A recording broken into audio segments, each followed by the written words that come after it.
You're listening to episode 5 of Mike and Alexander's Hydrogen miniseries, produced in collaboration with the Australian Hydrogen Forum. I'm Elise Gatt, Senior Associate, and on this episode, you're going to hear from Alex McIntosh from Arena and Justin Nash from BP. A key question they're pondering is, what can be done to make hydrogen commercially viable?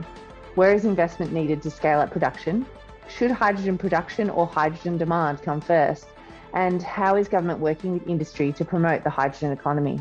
Now, to kick off our conversation about hydrogen commercialisation, here's Alex. So my name is Alex McIntosh, so I'm an investment director at the Australian Renewable Energy Agency, or ARENA, and my role at ARENA is to lead all our investment work across the renewable hydrogen portfolio. Fantastic. And could you give us a bit of an introduction to your work at ARENA, and particularly thinking about the hydrogen space and ARENA's involvement with the growing hydrogen industry? Yeah, sure. So ARENA was established almost a decade ago now, and our purpose is really to increase the uptake of renewable energy and the shift to net zero emissions for Australia. Since 2018, we've been investing in hydrogen, and hydrogen's been a key sort of investment priority for us. And over that time, we've now committed over $190 million to various scales of hydrogen projects. Sort of back in 2018, when we first started investing, it was really looking at sort of early stage studies around, social license, or what could hydrogen mean for Australia, or what could, a hydrogen economy mean in terms of both GDP, but also in terms of jobs and infrastructure and what that could look like. We then sort of started investing in a few more like small scale projects, so looking at 1 megawatt electrolyser deployments with people like ATCO. There's kind of microgrid project or hydrogen hub project that they have in Jandakot. And then over time, that has grown in scale. So most recently, we committed over $100 million to 3 10 megawatt projects. So they're based around Australia. They're looking at various end uses such as gas blending, but also with one of them is with Ongi and Yara, which will look at blending renewable hydrogen into their ammonia fertiliser plant. So actually creating renewable ammonia that can be used to decarbonise the fertiliser supply chain. So I guess a lot of things kind of happening, and I guess looking forward, what we're now looking at is trying to continue that scale up of deployment. So, we know that 3 10 megawatt projects is great, but ideally you're going to need gigawatt scale electrolysers to get to that export scale. And so trying to now see the pipeline of projects that will look at feasibility and feed of those kind of export scale projects. Great. And so why is there so much discussion and talk about hydrogen at the moment? Why is it important? Yeah, it's a good question. It definitely is sort of like the sexy renewable energy at the moment. It gets like a lot of interest, and any kind of event we have with hydrogen, there's always the best turnout that you could have. But equally, I think that it does get hype for a valid reason, because, when you look at producing hydrogen purely from renewable energy, it creates entirely emissions-free fuel. And we know that, the world does need to decarbonise, and I think everyone's kind of accepted that we're living in, a future that needs to be net zero. And electrification will get us sort of part of the way there, but it won't get us all the way there. And there will always be sectors that are harder to abate or where you can't electrify. And there will also be countries where they actually can't produce enough energy for their own needs. And so that's when things like hydrogen could play a role in looking at us then moving from exporting fossil fuels to then kind of shipping sunshine, as people like to say, to then help people like Japan, Korea, or maybe even Germany decarbonise themselves. Great. And are there specific hydrogen uses that ARENA's more focused on than others? So not necessarily. So we've done a lot of work across various end uses. So things from looking at like remote area power systems. So we funded a project with Horizon Power in Denham. So looking at how they can actually have a town there that's run entirely on renewable energy and using hydrogen as sort of the storage or backup there, rather than relying on carbon-intensive diesel fuel. We've looked at things like, as I was saying, gas blending and how you can actually decarbonise the gas network in Australia. We've also looked at ammonia production. So ammonia is used a lot in fertilisers, but also for explosives in the mining industry in Australia. So looking at how you can decarbonise that.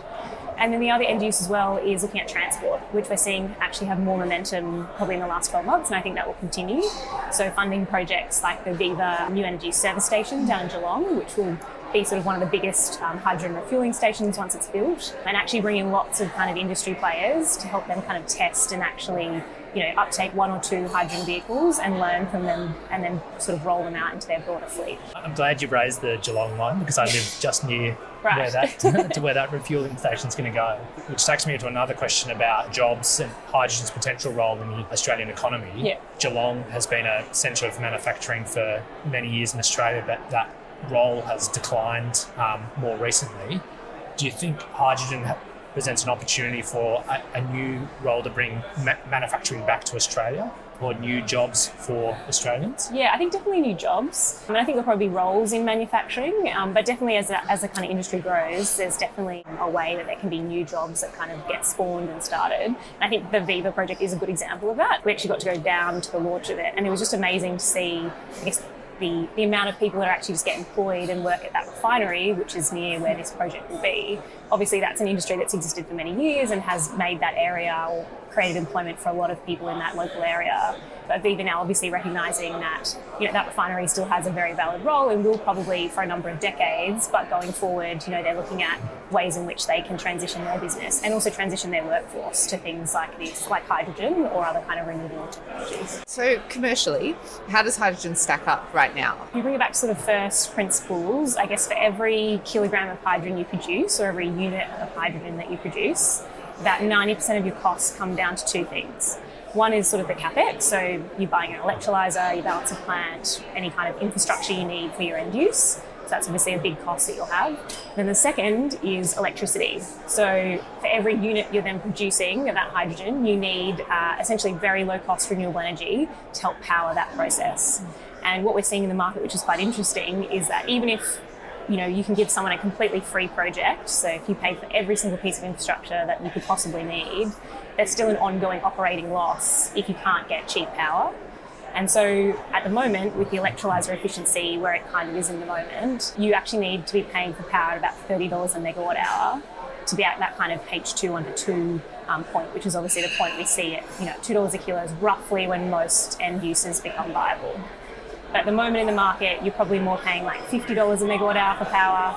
And so even just on a power standard alone, even without any kind of capex or any other water costs or anything else involved, that's still at $3 a kilo.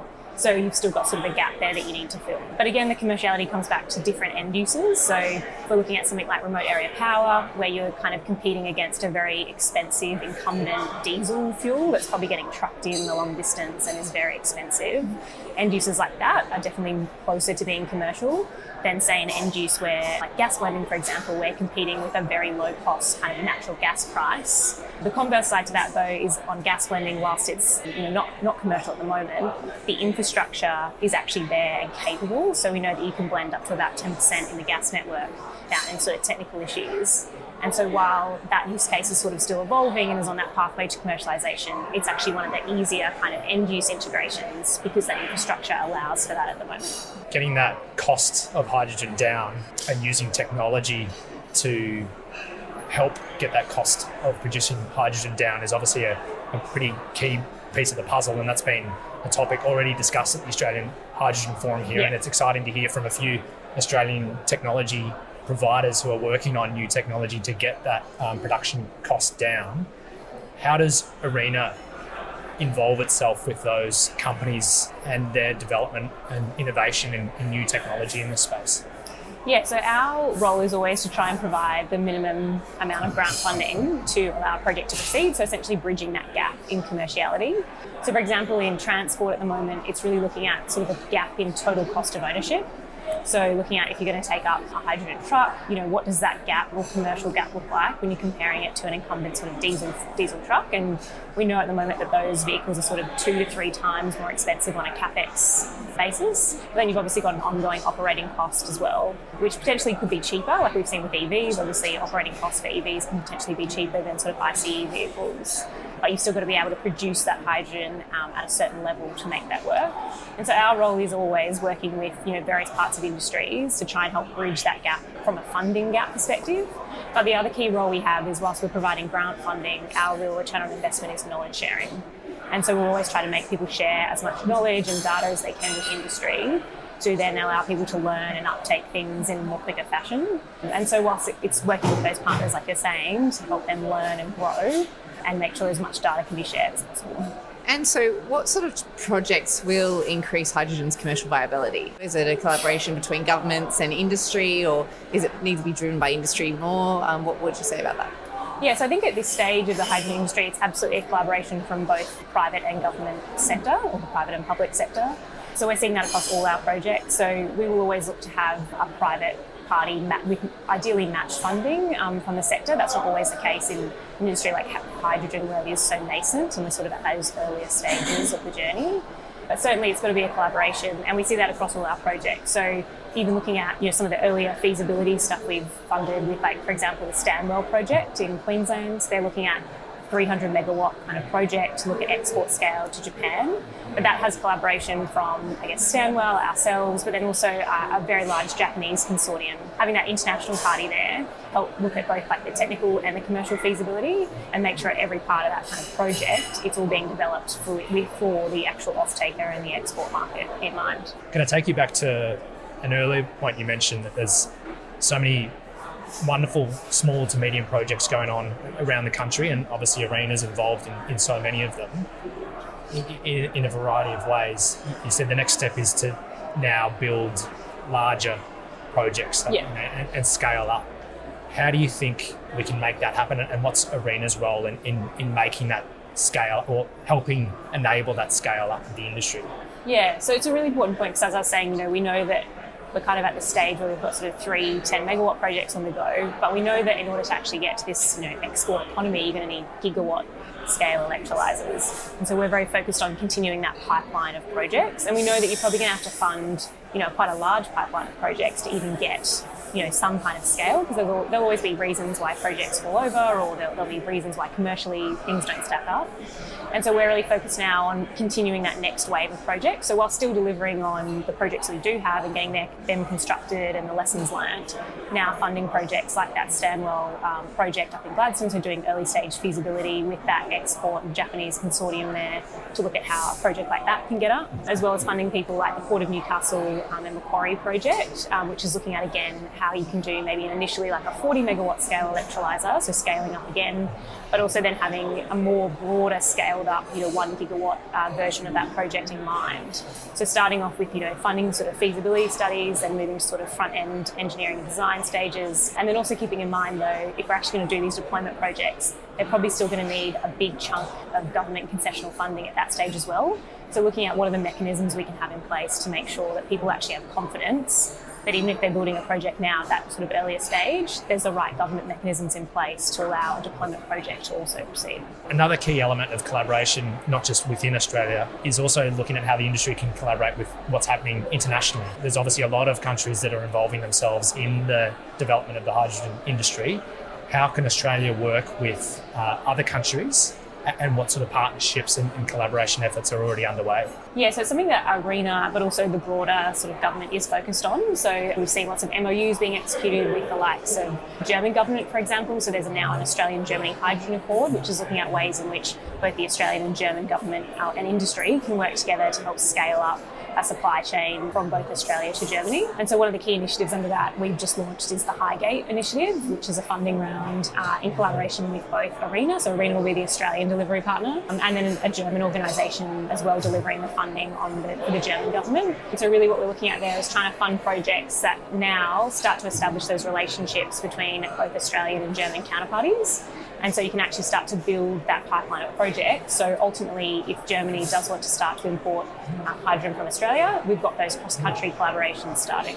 And we're seeing that as well with people like Japan and Korea also making noise about looking to try and execute various agreements, or also trying to have various sort of funding bodies that then can fund cross-collaboration projects as well.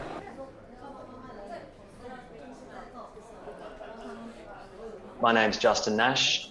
I'm a senior manager for BP in a group called City and Corporate Integrated Solutions. Why is BP interested in hydrogen? So, James, it really starts with BP's ambition to become a net zero company by 2050 or sooner, and to help the world get there. First and foremost, we are a consumer of hydrogen today, and we have been for decades in our refineries. So for BP to get to net zero, we need to displace this hydrogen we consume from fossil sources with green hydrogen. But then also for the world to get to net zero, we do require other zero carbon sources of energy. Yes, we need to electrify, and that's hugely important.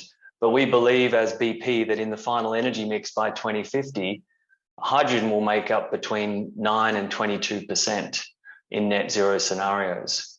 And hydrogen will be in these sectors that are really difficult and hard to abate. Places like industrial feedstock where it's used today for ammonia, fertilizers, chemicals, mineral processing, heavy duty transport. We think it'll have a role in there, whether you're off-road, doing long distance haulage, aviation, and then in shipping. Alternate fuels to the fossil products today may include things like ammonia or green methanol. So you mentioned there that BP has a fairly long history in hydrogen through your refineries, and you mentioned a few uses there that you're particularly interested in. What sort of projects and work are you already doing in this green hydrogen space? Yeah, so we've got a large variety, Jack, some on the supply side that we're trying to start, like Project Jerry here in Western Australia, and then others like Kwinana, where we actually have a demand for the hydrogen alongside where we want to produce it. And that actually happens globally with a number of our key refinery sites. So if I just list off a couple, in Spain, we have the Castellón refinery, which is looking at a green hydrogen source for the refining. And when you're in a region like Castellón, which is in the Valencia region of Spain, there's also then the opportunity to look at how do you decarbonize that industrial area. So we're looking to ultimately scale that up to about 115 megawatts to then help other industries decarbonize. In the Netherlands, we've got a project called H250 in Rotterdam, which is alongside in our sort of Rotterdam refinery area.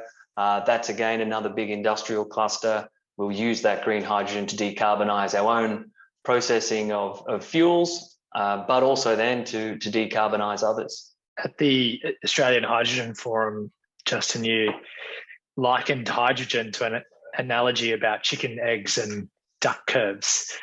Would you mind explaining that for our listeners? Yeah, sure, James. I'm sure, having been around hydrogen a while, you guys have heard it a lot as well, the story of the chicken and the egg. Which comes first? Do you have the hydrogen production? Do you have the hydrogen demand? How do you match those two together so you actually get this new hydrogen economy started? So for us, it really starts at Kwinana, where we have had a refinery for 65 years. Really difficult decision to close that last year. It's now an import terminal. But as we look to the future and to decarbonize the transport sector, we are putting forward a plan to put in a renewable fuels plant, which will mean we produce sustainable fuels, renewable diesel, and sustainable aviation fuel that can then help reduce emissions by 80 to 90% with the fossil equivalent. The beauty of these fuels are they're drop-in, you use them in existing engines, existing planes, existing infrastructure. So they're seen as a really important medium-term step to decarbonize. Now, with that processing, to make a renewable fuel, we're going to import and aggregate locally waste oil feedstock. So that's used cooking oil, that's tallow from abattoirs, and then we bring that in together. It goes through a pre-processing step. It actually generates its own biogas, which is really nice for the refining process. We run that through. We do the step of refining the cooking oil and the waste oils into the renewable fuel. But because it needs hydrogen through that process to help blend and create the final product, it introduces the opportunity for us to consider green hydrogen source as well as the biogas source from the feedstock. And that's when you go, oh, wow, we've got a real synergy here. And that's what we're seeing play out in other refineries across the globe for us. And when we then put that together, we sort of say, oh, well, we've got a certain amount of demand for green hydrogen. We are in the Kwinana industrial area, which is a world-class industrial precinct with 170 product exchanges between the industrial cluster there. Who else needs to decarbonize? Who else can come on board, help us aggregate the scale to then get the economies of scale so we can have the most competitive hydrogen price ultimately to make this commercial? And then when we look at where Kwinana is positioned, we look at the challenge of the duck curve, which for your listeners there, I'm sure most Australians have heard of it, with just this massive uptake of, I think it's now 16 gigawatts of rooftop solar across Australia. Western Australia and Perth region has a couple of gigawatts. We've got this massive reduction in demand during the day because you've got so much solar generation. That creates grid stability problems. So that's where we think an electrolyzer, so a load of hundreds of megawatts, can be helpful to the grid to provide support. And that can be another part of the value that we're trying to deliver for the project and to help make it commercial. The electrolyzer is generally considered about half a battery. So it's trying to find that value stream from that service along with the green hydrogen production to really make it a commercial reality. Justin, do you think there's a role for hydrogen to play in the aviation sector? Yes, we do, James. I think it's there's multiple ways that the hydrogen could be utilized in aviation. You could have it as the fuel source itself.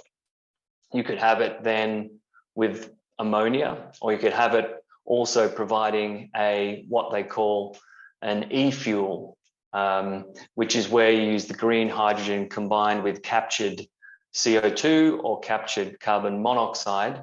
Could be off an existing plant. It could actually be ultimately from direct air capture. You combine that with the green hydrogen and you have what's called an electrofuel or e-fuel. So that then gives you ultimately a drop-in fuel that can then be used in existing engines today. It's just very expensive to do it right now, both on the cost of green hydrogen, but also on the cost of that step to process carbon dioxide and carbon monoxide, breaking it back down to give you the hydrocarbon as the end product. So we see it playing multiple roles in the future. I think it's still unclear which one is going to be the preferred pathway. You hear Boeing and Airbus looking at hydrogen as a direct fuel source. We know that electrification is only going to get you so far in aviation just due to the battery weight. So it probably will play a big role in the longer distance aviation routes. So the key then is getting that cost down. What's the best way for industry to help get the price and the cost of hydrogen production down to a level where it becomes feasible? James, I think it comes down to scaling. We really have a very small proportion of electrolysis in action today. I think I saw some numbers that we only added from the IEA 70 megawatts in 2020 globally for green hydrogen production, electrolysis. And in total, we only have about 300 megawatts today globally on the planet. So we need to get to gigawatt scale here, hundreds of gigawatts, and get there in a fairly rapid time frame. So we actually just need to start building these projects out, coming down the cost curve like we saw with solar, with batteries, with wind is a key one. But to get there, we do need the government and the regulators to help by incentivizing it, whether that be with, first starting point, does the country have a hydrogen strategy? Yes, that's really key. Do they have a net zero target? Yes, that means that hydrogen is absolutely going to be required to get to net zero. We're encouraged by what we see from both federal and state governments with hydrogen hubs programs, feasibility funding, but it really is now the time for the government to start addressing demand and helping demand with firm targets, mandates, blending, actually committing to start blending rather than just having an aspirational target. And then there are other things that we see work quite well in Europe, contracts for difference, auctions, and then basic infrastructure should be now hydrogen or CCUS ready. We should not be building anything that can't be converted. Otherwise, we're going to lock in some unabated, fossil consumption. You spoke earlier, Justin, about the various hydrogen-related projects that BP is working on across the world. And at the Australian Hydrogen Forum, we heard from a number of industry leaders who suggested that there's an opportunity, not just domestically, but for Australia to have a big export, or there's a big export opportunity for hydrogen from Australia. But obviously there's a number of countries around the world who are competing for that position. Mm. Do you think Australia, based on BP's international experience, Australia is in a good position to be a hydrogen superpower across the world? Oh, absolutely, James. For us, it really starts with the renewable resource. And Australia, with its 58 million petajoules annually of solar radiation that we receive, that's 10 times global annual demand of energy. We've got great wind. We've got a massive coastline.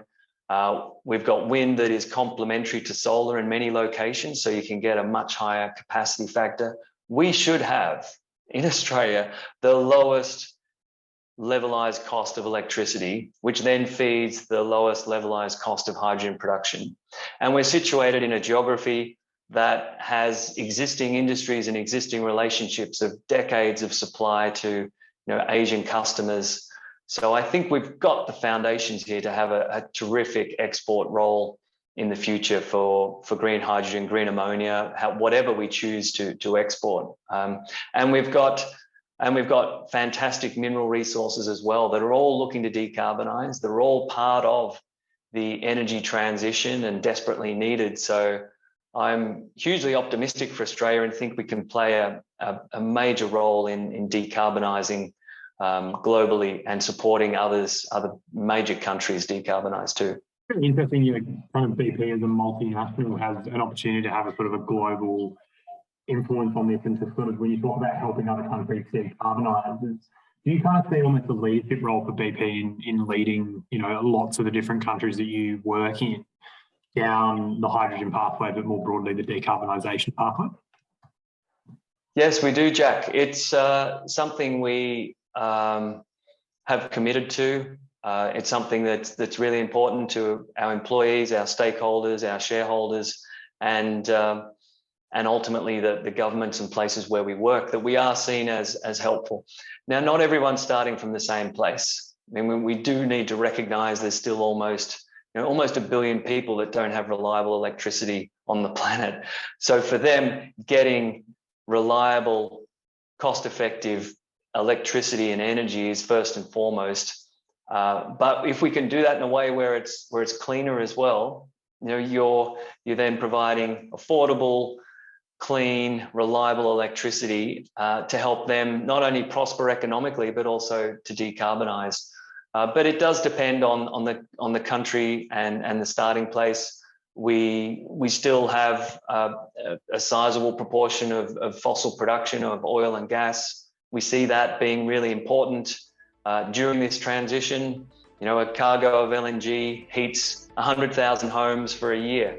It's a massive scale of energy that we shift around the globe to help people both be mobile, have heat and power their economies and their lives. A big thank you to Alex and Justin for joining us. Keep tabs on your podcast feeds for our next episode featuring Jim Snow from Oakley Greenwood. Jim's work modelling different energy scenarios means that he has a well-informed view of hydrogen's role within the broader energy transition. A big thanks to our partner, the Australian Hydrogen Forum, for helping us bring this series to life. There's going to be plenty more hydrogen-powered discussion during Australian Energy Week coming up in Sydney in June. For tickets, head to energyweek.com.au.